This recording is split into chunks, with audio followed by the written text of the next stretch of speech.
जय हिंद दोस्तों।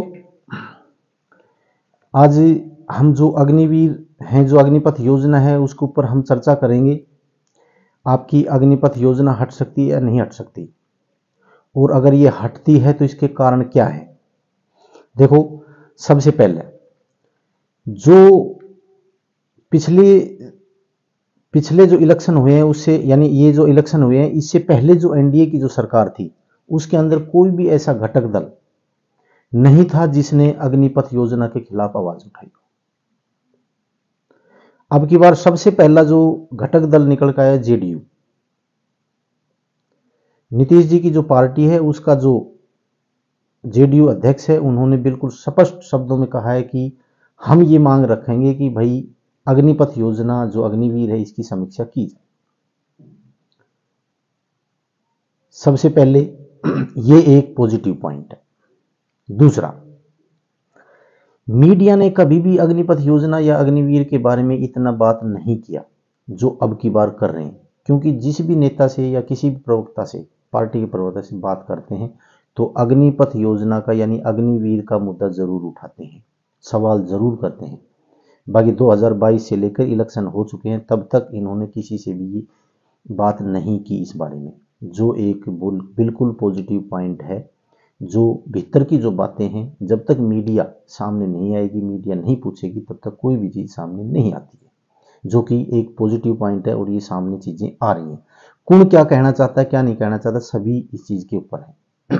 अभी इलेक्शन से पहले, जब से अग्निपथ योजना लगी है, लागू हुई है, तब से लेकर इलेक्शन से पहले तक इस अग्निपथ योजना ने सरकार का पीछा नहीं छोड़ा, और इसके ऊपर पूरे इलेक्शन हो चुके हैं लेकिन सरकार की तरफ से किसी प्रकार का कोई बयान नहीं आया। दूसरा, अब इलेक्शन हो चुके हैं और सरकार आज बन जाएगी, आज शपथ ले ली जाएगी, लेकिन अभी तक अग्निपथ योजना अब भी पीछा नहीं छोड़ रही है। अब बात आती है अग्निवीर की समीक्षा या अग्निपथ योजना की समीक्षा।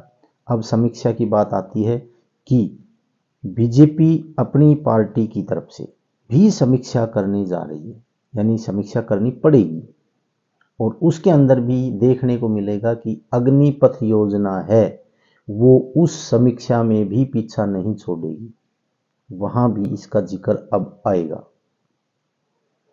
क्योंकि बातें होंगी और बातें खुल के भी होंगी, स्पष्ट भी होंगी, और बताया भी जाएगा कि आप जहां पर इतने स्ट्रांग थे इतने कमजोर क्यों हो गए। आप सबसे पहले यूपी की बात कर लेते हैं हम। यूपी के अंदर आप ये मत सोचो कांग्रेस ने लड़ाई लड़ी है, सपा ने लड़ाई लड़ी है, नहीं, वहां के ऊपर जनता ने लड़ाई लड़ी है। हर जगह ही जनता ने लड़ाई लड़ी है, और एक राजा के खिलाफ जब जनता लड़ाई लड़ती है, उसके खिलाफ जब वोटिंग कर रही है, तो इसका मतलब ये देश के लिए ठीक नहीं,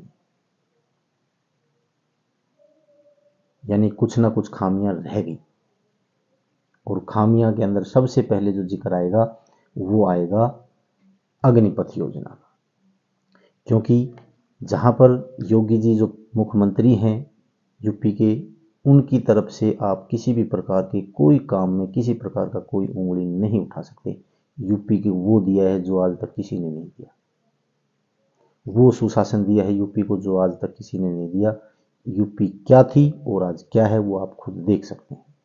हाँ, एक जरूर चीज हुई है कि जो यूपी पुलिस का जो पेपर लीक हुआ है वो जरूर है एक नेगेटिव पॉइंट, बाकी किसी प्रकार का कोई नेगेटिव पॉइंट नहीं। तो फिर बेरोजगारी है या फिर अग्निपथ योजना। इसी प्रकार हरियाणा में, पंजाब में किसान आंदोलन है, एक तो ये और एक अग्निपथ योजना, इनकी वजह से ही ये चीज हुई है। जो आज बीजेपी जो पार्टी है वो बहुमत तक नहीं पहुंच पाई, इसका यही कारण है और कोई कारण नहीं है। बाकी आप कोई इस प्रकार का काम नहीं गिना सकते कि उन्होंने ये गलत कर दिया, उन्होंने ये गलत कर दिया। काम बहुत अच्छे अच्छे हुए हैं, आप मानो या मत मानो, जो देश के लिए भी अच्छे थे और समाज के लिए भी अच्छे थे और जनता के लिए भी अच्छे थे। लेकिन कुछ नीतियां हैं जो गलत थोप दी गई हैं, और ये गलत हैं, जो समाज के गले में भी नहीं उतर रही है, युवाओं के गले में भी नहीं उतर रही है। छोड़ के आप खुद समझ रहे हैं कि भाई ये ठीक है, लेकिन बाकी किसी को आप समझा नहीं पा रहे हैं कि ये ठीक है। बाकी अभी जो अग्निपथ योजना है, इसके पूरे पूरे चांस हैं कि भाई ये परमानेंट हो, या इसके अंदर बहुत बड़े बदलाव होंगे। अगर वो बहुत बड़े बदलाव हो गए तो सरकार नहीं चाहेगी कि भाई वो चीज़ पैसे भी खराब हों और इनको अग्निवीर भी रखा जाए, और उसके बाद में परमानेंट जितना इन पे पैसा जो है वो खर्च हो जाए, तो इसका कोई फायदा नहीं है। इसलिए इससे बढ़िया इसको परमानेंट कर दिया जाए। ऐसी भी चीज़ें आएंगी। अग्निपथ योजना से मैंने पहले भी बताया था, मैं आज भी बता रहा हूँ, ना तो इससे आर्मी खुश है, बाकी कहने को कहते रहो, क्योंकि वहाँ से जो आदेश, आर्मी एक ऐसी संस्था है जो ना हड़ताल कर सकती है, ना किसी सरकार के खिलाफ या देश के खिलाफ ऐसे कुछ नहीं बोल सकती। लेकिन परेशानी है, आप अंदर जाके देखो, परेशानी जरूर मिलेगी। दूसरा, समाज के लिए भी ठीक नहीं है अग्निपथ योजना। अब एक युवा है, अपने भविष्य के लिए एक बार इतनी मेहनत करता है और 4 साल बाद में फिर उसने उतनी मेहनत करनी पड़ेगी, उसका भविष्य फिर अंधकार में, तो ये चीज़ें नहीं चल सकती। बाकी हमारे गृह मंत्री जी जो अमित शाह थे, उसका बयान आया था, उन्होंने दिया था कि हम 10% इधर हमारे जो भाजपा शासित प्रदेश है उसके अंदर हम 10% पुलिस में और 10% हम एसएससी के अंदर जीडी में इस प्रकार देंगे। देखो, युवा केवल आर्मी के अंदर भर्ती भाजपा शासित प्रदेश से नहीं है, और भी शासित प्रदेश से।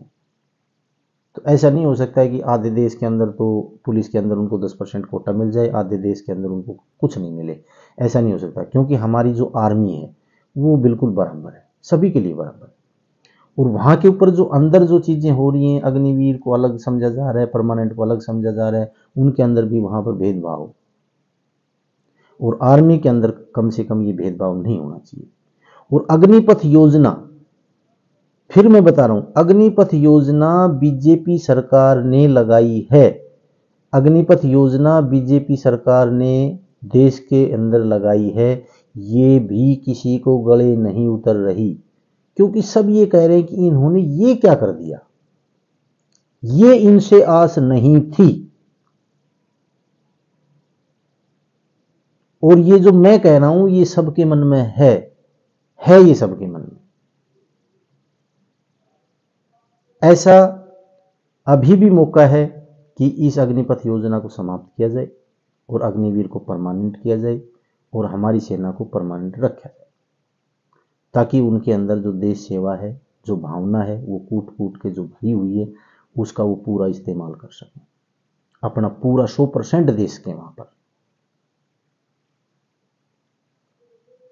तो इसलिए मेरी सरकार से भी विनती है, मोदी जी से भी विनती है कि इसको परमानेंट किया जाए। बाकी जो मैंने बताया है, अगर आपको अच्छा लगा हो, आपको कोई भी किसी प्रकार की राय हो, मैं गलत बोल रहा हूं तो भी, अगर मैं सही बोल रहा हूं तो भी, आपने कमेंट्स जरूर करना है, और वीडियो को लाइक करना है और शेयर करना है, ताकि सभी युवाओं तक जा सके, आगे तक जा सके, और ये आवाज़ आगे तक पहुंच सके। बाकी चैनल को सब्सक्राइब करना, बस मैंने आपको इतना ही बताना था। अगर वीडियो अच्छी लगे तो इसको लाइक, शेयर और सब्सक्राइब जरूर करना। जय हिंद, जय भारत।